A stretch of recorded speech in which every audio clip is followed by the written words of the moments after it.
It is that time. It is 6:30. We're going to go ahead and begin the Humanities Minisymposium. So the Humanities Symposium features 4 extremely accomplished speakers, beginning with Dr. Shorna Allred, and then Dr. Daniel Casasanto, Priya Shanmugam, and Mr. Tony De La Rosa. Without further ado, Serena will introduce Dr. Allred. Hi, everyone. So now I'd like to introduce the first speaker of the Humanities Minisymposium, Dr. Shorna Allred. Dr. Allred is a professor of natural resources at Cornell University who studies the behavior of decision-making entities related to environmentalism. She obtained her bachelor's and master's in science from Pennsylvania State University and doctorate from Oregon State University. In 2015, she received the Early Career Leadership Award, Association of Natural Resource Extension Professionals. Thank you for joining us this evening, Dr. Allred. Thank you so much. Hi, everyone. And first, just wanted to extend my thanks to the Cornell Undergraduate Research Board for organizing this panel, Annabella as the chair, and Serena for that warm introduction. Thank you very much. I'm looking forward to our discussion tonight. So I have a few slides to share, if that's okay. Yes, ma'am. You should be able to share your screen. All right, there we go. Okay, are you all seeing the PowerPoint? Yes, ma'am. Okay, okay, so I'll be speaking with you all today about cultural contributions to community resilience in Borneo.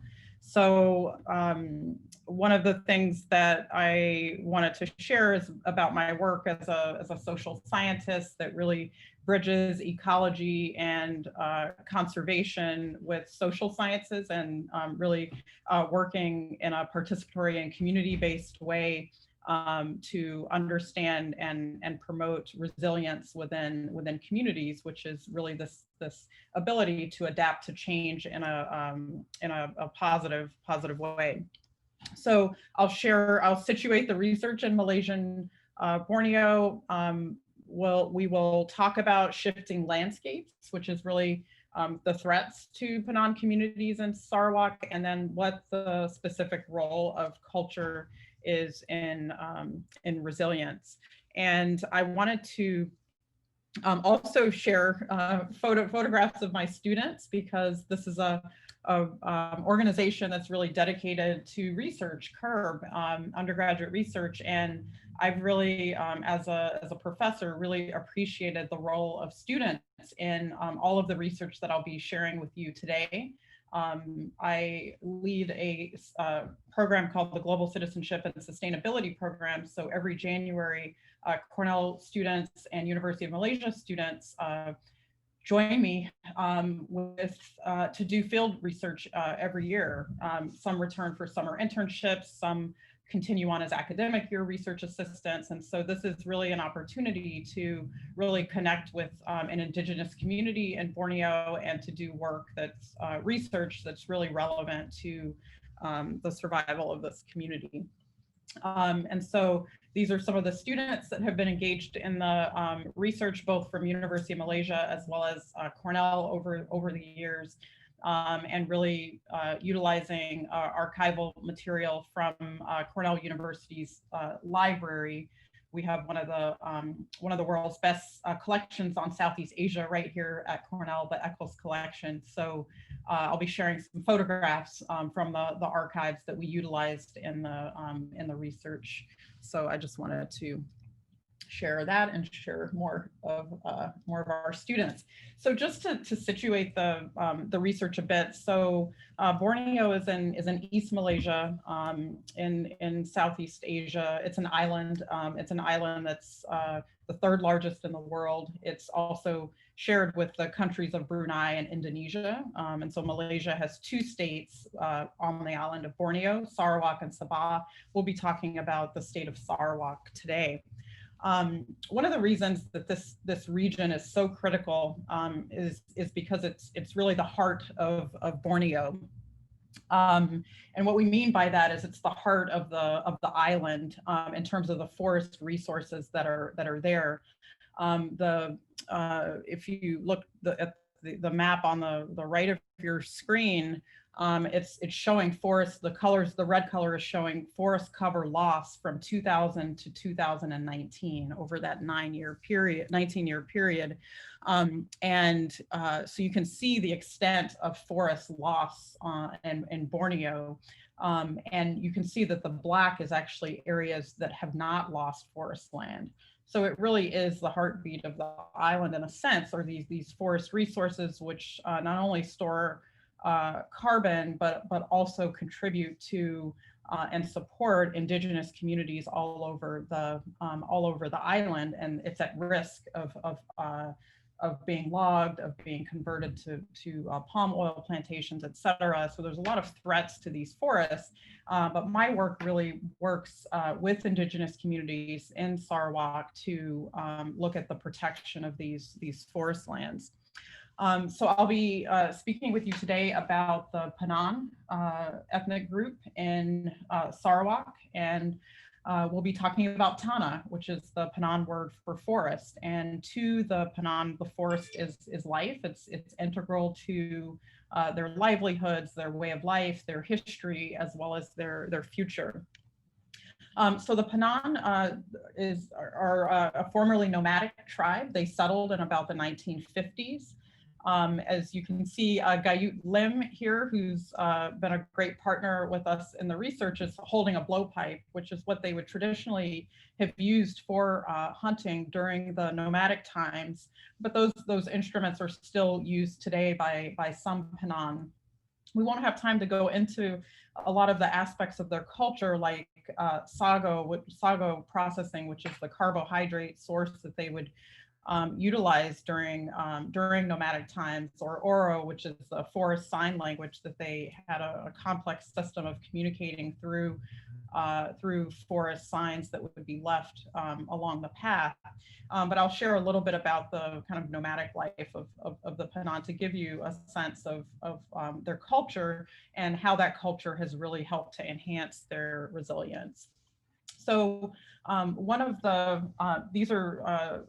photographs, the black and white photo, is from the Hedda Morrison collection archives at Cornell University in the rare manuscript collection.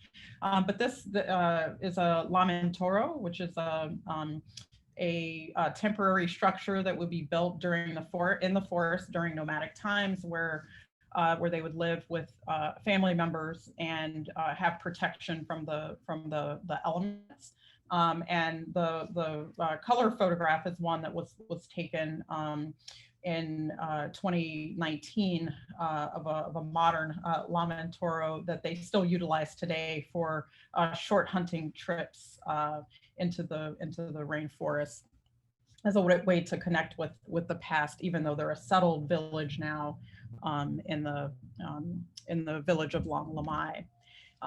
The blowpipe is a hunting tool that was utilized, and this is the constructing of the blowpipe, which is very intricate, which is again very connected with the forest in terms of the species of trees that would be utilized, and the extreme skill and care that would go into constructing the blowpipe. And so the elders in the community have carried on this tradition, even though they often, sometimes use rifles for hunting now. There's still this connection with the past. And so here you can see the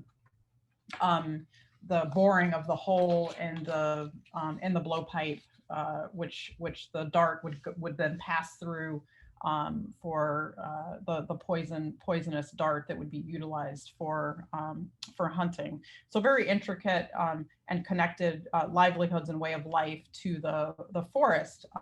And this is the Long Lamai community today. This is after a community meeting that was facilitated by some of our Cornell students, as well as community members. And one of the thing that's unique about Long Lamai and the Panan people is that the community is only accessible by foot or by boat. And so we would take a small twin otter plane and then a short hike and then a boat ride down the Baram River to reach the community. So it's quite remote and quite isolated, yet they're still quite advanced in terms of their decision making, in terms of their adoption of technology, which I'll share with you here. So one of the reasons that have been very concerned about communities like Long Lamai is because of the rich biological diversity that is present in these communities, that traditional indigenous communities around the world have cover 22% of the land surface of the earth, but hold 80% of the biodiversity. So like the hornbill is one example of that, which has important cultural significance to Sarawakians, but also is an important part of the ecology of Borneo as well. There's been a lot of upheaval in the community in terms of the Penan being on the receiving end of development. And what we are really trying to promote is instead of orthodox or top-down development, really thinking about indigenized development that really is born out of community aspirations. For example, the photograph here in the middle is how the landscape has been, crisscrossed by logging trails, logging roads, and logging, and also palm oil plantations that have really displaced a lot of the natural forests. And then again, there's this, teleological belief that progression is sort of this developed ideal of what it means to be a developed nation. Oftentimes that is an actual goal, is to be a developed nation as in terms of Western ideals. And so the Penan have their own ideals based off of what they would like to see for their particular community. So this is one of the more recent studies that has looked at deforestation across Borneo, and they found that 80% of the rainforests of Malaysian Borneo have been impacted by logging. And you can see back from that Landsat image that I showed before of just how much of the land has been lost, or not the land, but the forests have been lost to deforestation due to logging and other sources. One of the major threats is global palm oil production, which has grown exponentially over the last 50 years or so. And it's a palm oil, which comes from the oil palm, is a ingredient in a lot of food products, as well as cosmetics and things like that. It's a really excellent binding agent. So it's used in everything from pizza crusts to holding the dough together on a frozen pizza, to lipstick. Oh, it disappeared. Well, you can't see, I'm holding up a tube of lipstick, but it's a solid at room temperature. So, but yet it's quite soft. So something like lipstick or cosmetics that you want to glide on smoothly, or a binding agent in food, it's really good for that. So unfortunately, it's been used in a lot of products across the world, and that has had serious impacts for Malaysia. This is a photograph that I took from the plane flying over into Sarawak from Kuala Lumpur. So you can see here just how much the landscape has been denuded. So, some of the research that we've done, we've really tried to utilize indigenous and community-based research principles, decolonizing methodologies, and also recognizing the community's right for self-determination. And so the really situating the research in the colonial and imperialist past of Malaysia and Southeast Asia, but also, making sure that we're recognizing indigenous sovereignty in this region as well. So our work is really focused on the project of storytelling, of remembering, really thinking about these archival photographs as part of the collective story for the community, that it's not just this idealized past, but what stories connect the past with the present, and how can we really celebrate survival, because there are communities that have not survived sedentarization. There's communities that have not been able to kind of survive the great perturbations that the Panan have gone through, for example, of going from a nomadic tribe to a settled tribe. Something like agriculture is a significant change for the community, growing their own food versus foraging for food in the forest. It's a tremendous change in their way of life. And also this idea of returning and archival returns, and really repatriating these photographs that are in the archives of Cornell, bringing those photographs to the community so that they can claim these as cultural artifacts of their own. So we wanted to ask questions about resilience, how the Panan define themselves in the context of global forces like climate change and deforestation. How has the community responded to this rapid transition? And then what is the relationship between culture and resilience? So we used a variety of ethnographic research methods, such as visual charting, interviews, thematic analysis, a lot of in-depth interviews, multiple interviews with individuals in the community, as well as community meetings, given the egalitarian nature of the community. As I mentioned, this idea of archival returns was also really important to us. The photographs are only accessible right now with an appointment with rare manuscripts at Cornell, and you have to wear white gloves, and it's this very separation between these photographs, which were taken of Panan people, and really wanting to bring those and make them accessible not only to the Panan community, but we're digitizing them through the DCAPS program to put them online so that researchers around the world will be able to access the photographs and the stories that go along with those photographs from the Panan community. So really trying to break down these barriers between our archival collections, which can seem very distant to communities, and make them much more accessible.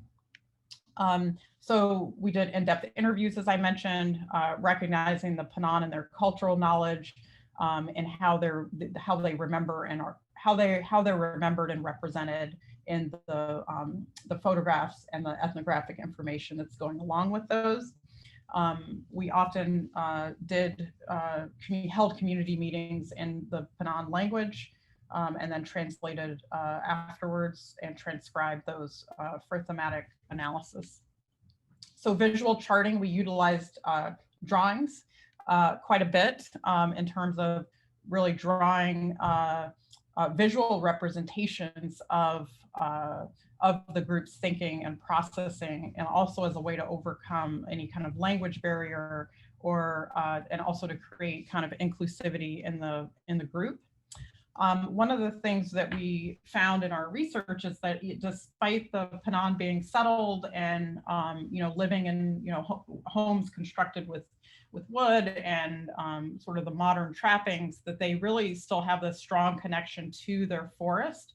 That really, if you don't know about the forest and our origin in the forest, you are not a Panan. And this is James Lalo, another one of our interviewees, that said, I can't imagine what our children will do with the knowledge of the forest resources if all of that is gone. So what we ask is for the government to learn who the Panans really are, their origins, their history, and their way of life. And so really this is our project of really, documenting what these origins and histories are. Again, not that idealized past, but really thinking about their way of life, both past and present, and how that in the context of global forces. Here's James talking about how the Panan knowledge is stored in the jungle. As nomadic hunter-gatherers, we began roaming the forests of the Upper Baran for centuries. Even though they started a life as farmers in the 50s, they still depend on the forest for food supply, for raw materials, rattan for handicrafts, medicinal plants, and other jungle products. So they talk about cultural heritage that's in the forest and needing that to be preserved for future generations. They also have this complex system of stewardship and communication and ownership and sustainability. It's called Malong. And within this concept of Malong, all of these things are wrapped up in it. It means to preserve, it means to foster. It's a way of marking a particular resource such that it's not used indiscriminately. So it could be a durian tree, a fruit tree in the jungle that is noted with a forest sign for Malong, so that anyone coming to that tree would not harvest because they know that someone else is stewarding that tree. It could be harvesting a clump of sago, but allowing it to regrow before harvesting it again. So again, there was this way of really utilizing the resources sustainably, and also a way of indicating ownership over a temporary type of ownership over a resource, but really in a way that really fosters it for the future. So I'll share one more example, which is just to show how much the kind of culture and forest are intertwined. But this is a deuterocarp. It's one of the types of trees that we see in the rainforest. Its wood is in high demand for loggers because it's a valuable wood, but it's also an important food source for wild boar. Wild boar eat the seeds that come from the Meranti tree. And so that draws the hunters because the hunters know that they can hunt for meat and provide that food for their families, et cetera. And so when you have that disruption of, the trees no longer, feeding the wild boar, and then that results in less wild boar for the community to hunt because the wood is in demand for houses, for boats, for other things. Also the hornbill that I showed you a photograph of earlier, it's a protected bird. It's the equivalent of the eagle. The bald eagle for the United States is our national symbol. The hornbill is like that as the bird of Sarawak. It raises its young high up in these trees. But so this negatively impacts so many aspects of the Penan, of their hunting rituals, et cetera. So this is just one example of that kind of connection. And at a community workshop, the Penan talked about how part of being resilient is maintaining their identity in terms of their traditional knowledge and customs and handicrafts and language, and what they enjoy doing. That part of their resilience is their identity and their culture. Another aspect is unity and cohesion, collective decision-making, fairness, and benefiting everybody. These are core values in the Penan that relate to how they make decisions, that relate to how they take care of other people in the community that may not have what others have. And so there's always a way to think about helping others and really staying together as a community. For example, when we go there, they have homestays where myself and my students stay at when we're in Long Lamai, and they rotate that so that homestays in the community all get an equal benefit from visitors to the village. So it's not always the most popular one that always gets the visitors. That they really rotate it so that it's equitable, so that they're really trying to promote everybody up to the same level. And also, they talked about metaphors of resilience, which are very common in Indigenous communities. Is thinking about, well, what is resilience a metaphor for? And this is Wilson Beyond, the village headman of Long Lamai, who talked about resilience really being like a vehicle. and with a driver and a leader, and the wheels of the car representing knowledge, that the wheels, if they stop, if you stop learning, you stop growing, and you can't be resilient if you stop growing and kind of learning. So I'll end with this so that we have a few minutes to take questions, if that works, Serena. Yes, so we're going to open up for questions. You can submit them through the Q&A or the chat. Yes. So I'll end with this slide, and I'm happy to take questions. But I think that this quote really exemplifies, again, this connection between the natural resources and the culture, that they are very concerned about protecting and preserving their land and water. And that they're very cautious about development in the Western sense of just opening the doors and saying, bring the roads, bring the cars, bring the development. And so they've been very methodical about it. And I think it's served the community well. So I look forward to taking questions. Thank you. Yes, actually, Dr. Allred is the only speaker who will be unable to attend the panel at the very end of this mini symposia. So if you have any questions for her, we ask that you pose them now. Thank you.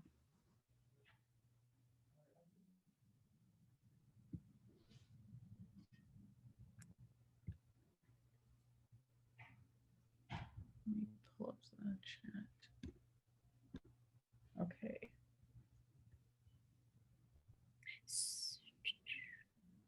All right, it looks like we have a question. It says, has there been any cooperative reforestation efforts among the 3 nations sharing Borneo Island? That is an excellent question. The environmental policy challenges across the borders are very significant.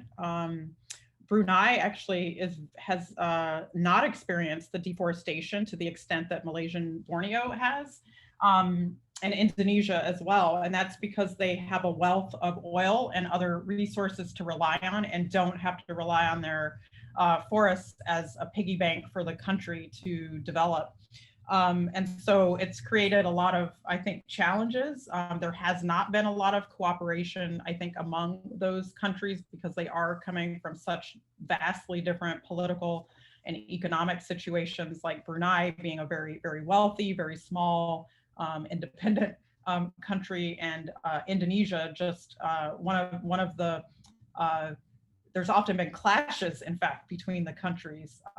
For example, I don't know if any of you have heard, but the Indonesian president in 2019 announced that they were moving the capital city of Jakarta in Indonesia to Indonesian Borneo.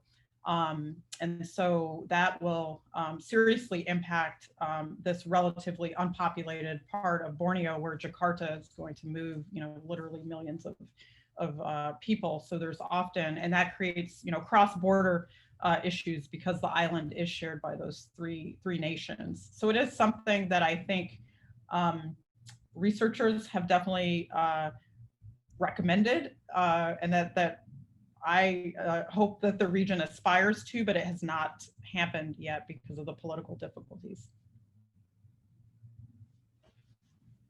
Thank you. And there's an additional question. How did you become interested in your field? Yeah, another great question. So I consider myself a boundary spanner. I feel like I don't fit neatly into a box. I grew up on the Gulf Coast of Texas and also the West Coast of California. So I really grew up with experiencing hurricanes, experiencing toxic pollution from the oil industry and oil and chemical refineries right in my hometown of Nederland, Texas.